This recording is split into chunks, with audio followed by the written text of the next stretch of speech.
Namibia lies in southwest Africa. The Namib Desert stretches for almost 2,000 kilometers along the coast. To the north, the desert is crisscrossed by several dry river valleys. One of them is the Huanib Valley. It runs through the desert for several hundred kilometers and ends in the sea.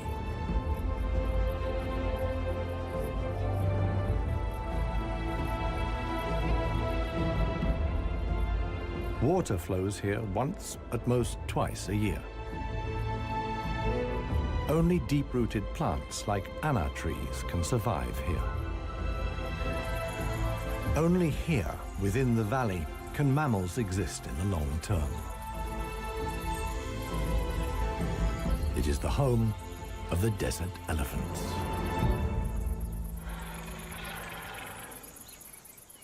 In contrast to their other African relatives, desert elephants live in particularly small family groups. They are so rare and their way of life is so special that they're under the constant supervision of scientists who've also given the elephants names.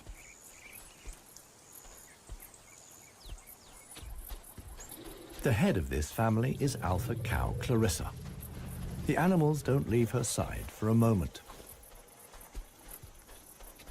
Only Clarissa knows how to survive in this extreme environment. The shoots of the anna tree are now ripe.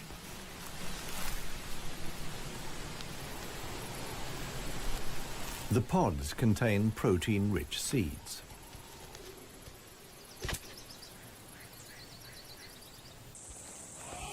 Clarissa has known every one of these trees since her childhood.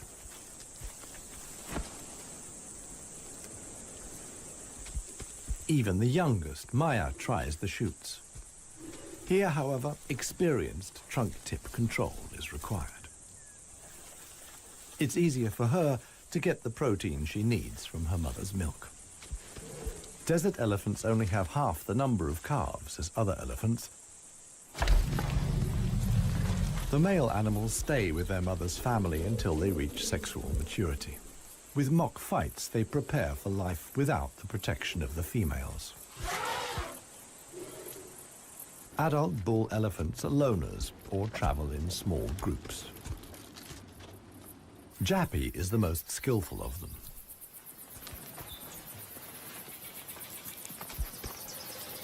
His younger brother watches enviously as Jappy brings down apparently unreachable branches from the tree.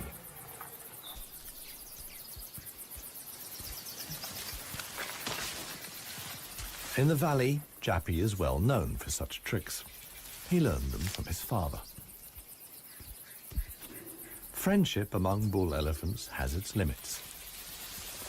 Jappy is certainly not willing to share his branch with his younger brother.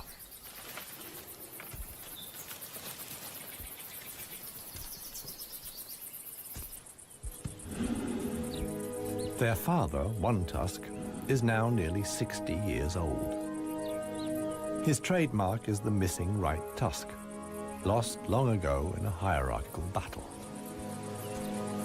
For years, he was the undisputed king of the Huanib. Now he lives in seclusion. One Tusk's legs are weak. He can no longer keep up. The aging bull is already being watched by a male jackal, which lives in the Huanib Valley with its partner. Jackals mostly hunt smaller animals, but they wouldn't turn their noses up at a dead elephant.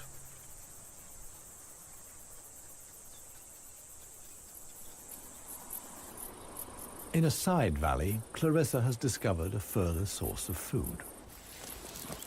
There's a wide selection of bushes, grasses, and herbs.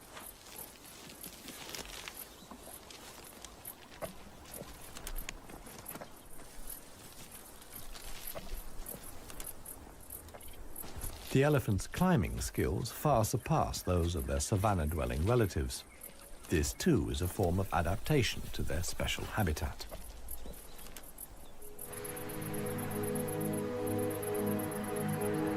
Old One Tusk has at last reached one of the Anna trees in the Huanib Valley.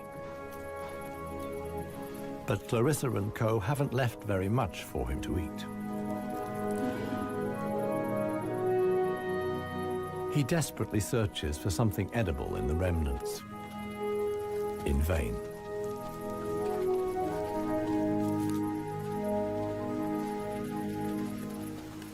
For the inhabitants of the Namib, survival is hard. They're used to going for long periods without water.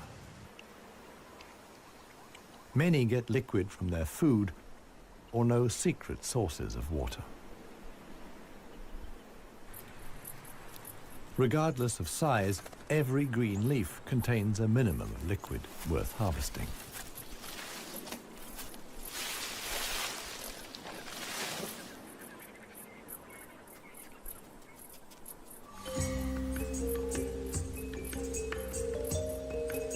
Outside the dry river valleys, there is scarcely any vegetation. Here, only extreme specialists survive. The Namib desert beetle is no bigger than a fingernail. As all animals, it depends on water for survival and has developed a special strategy.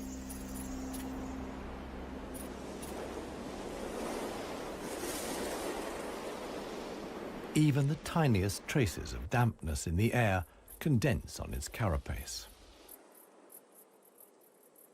In time, a drop forms, which then flows directly into the beetle's mouth. This way of life limits the distribution of desert beetles to those parts of the desert that see fog. But where does the fog come from? The Namib is one of the few deserts in the world that stretch to the sea. The cold Benguela current from the Antarctic cools the seawater to a temperature of 12 degrees Celsius. When the water reaches land, it evaporates in the warm desert air. Around 200 days a year, the desert is wreathed in mist, which sometimes extends hundreds of kilometers inland into the dry river valleys.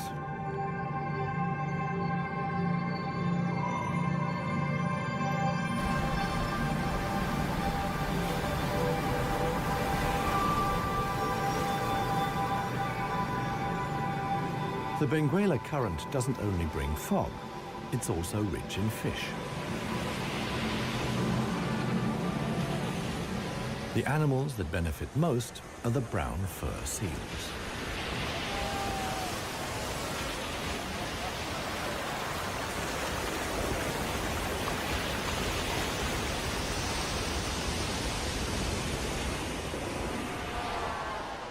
Their colonies are often home to 100,000 animals.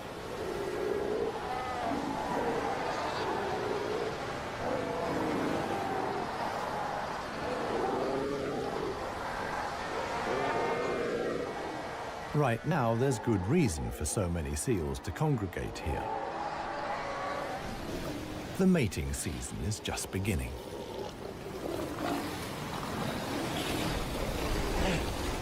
Everywhere, bulls are fighting for the right to mate.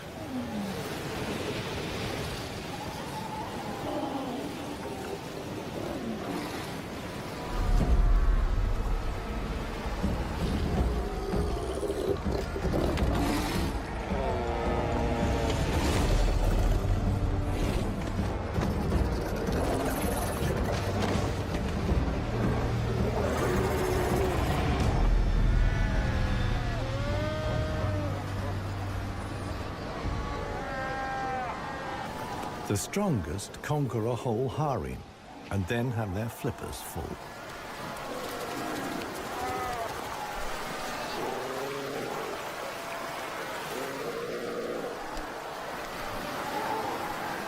After mating, the males disappear into the sea, They're not involved in bringing up the young. The fog sometimes penetrates as far as the Huaníp Valley.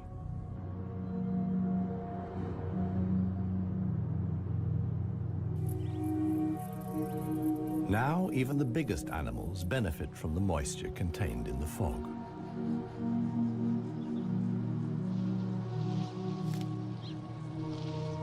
Jappy and his brother can take on a lot of liquid from the drops of dew on the plants they eat.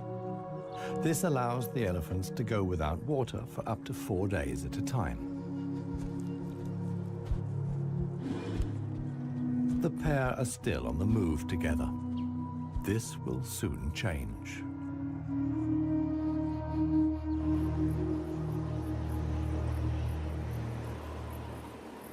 As the fog lifts, the sun illuminates a very special event. Families of elephants from other dry river valleys are on their way to the Huaníp Valley. They're following the calls of their relatives, which they pick up via the soles of their feet, as via a stethoscope. More and more elephants join Clarissa's family. Some of the animals haven't seen each other for years and exchange affectionate greetings. Jappy and his brother are also aware of the arrival of the females. When it comes to attracting a cow, in a flash, companions become rivals. Once upon a time, One Tusk was also aroused by all the excitement. Today, it no longer has any significance for him. He wouldn't be able to deal with confrontations with other bulls.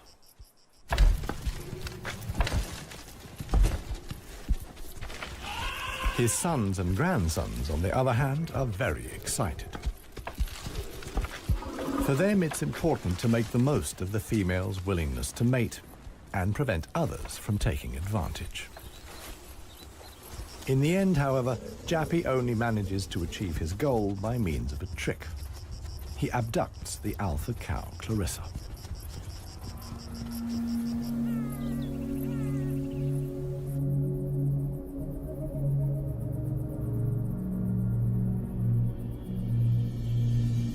While many of the inhabitants of the valley spend the night hours asleep, this is the time of the real desert dwellers.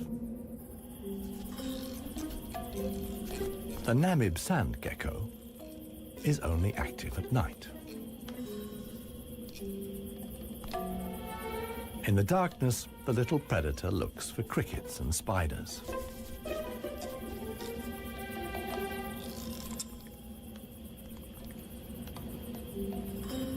Like a frog's, its toes are webbed. This enables the lizard to seemingly fly across the dunes without sinking into the sand.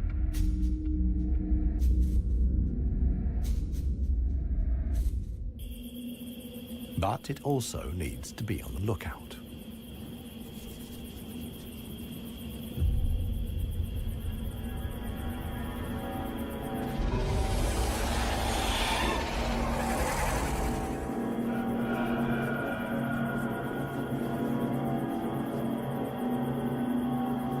A sidewinding adder. Similar to desert elephants, beetles, and geckos, the snake has a hard life in the Namib.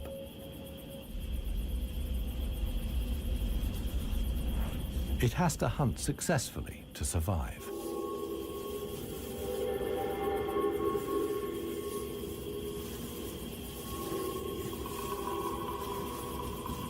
Once it finds a good spot for an ambush, it goes to ground.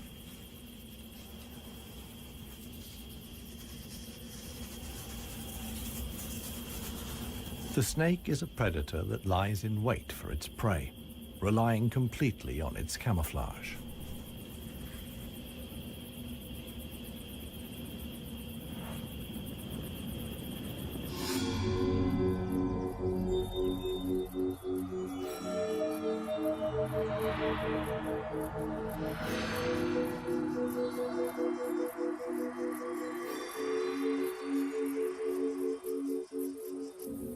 For the sensitive gecko, it's time to go.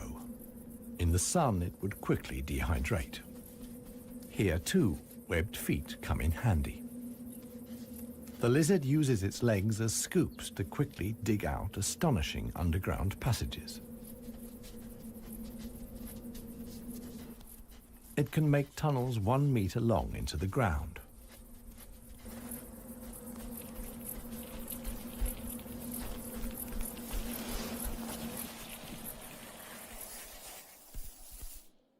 Here, it's safe. Up at ground level, another gecko isn't in quite such a hurry. With good reason. The fog is coming.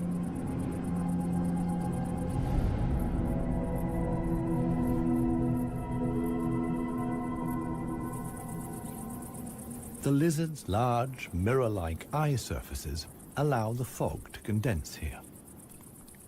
At last, water.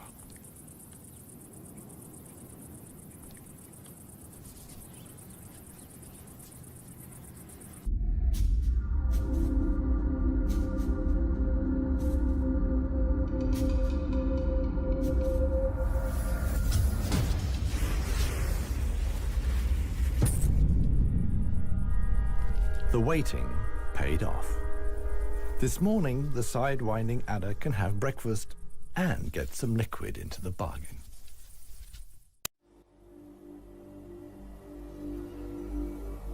The Namibian winter is coming to an end, and with it, the mild climate brought by the fog. Relentless heat descends on the Huanid Valley. 40 degrees Celsius in the shade. This is approaching the limit for even Clarissa's family.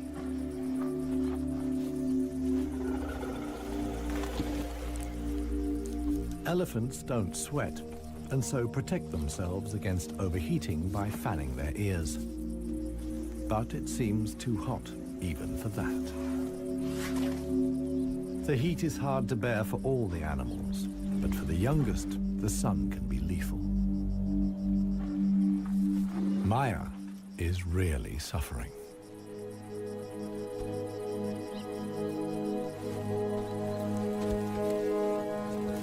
One tusk mobilizes all his efforts for one last attempt at an anna tree.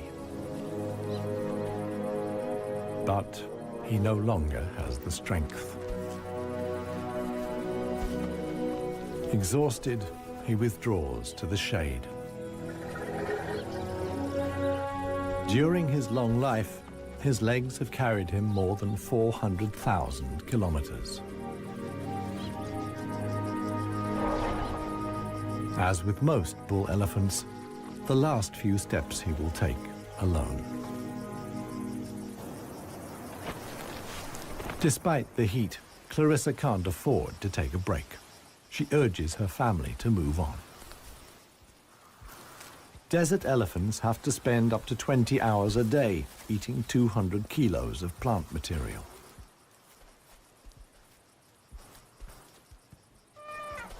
As tiring as that may be, Clarissa's family have no choice.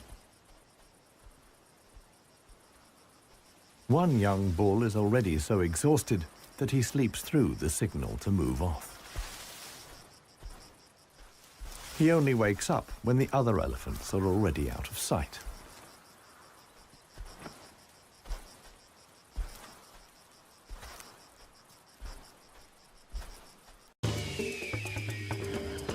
This show was created for you and your family to watch together.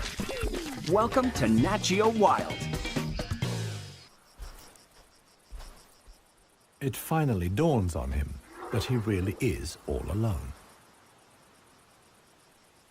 Clarissa and the rest of the family have noticed his absence. The animals try to locate each other via smell using their trunks, which are extraordinarily sensitive.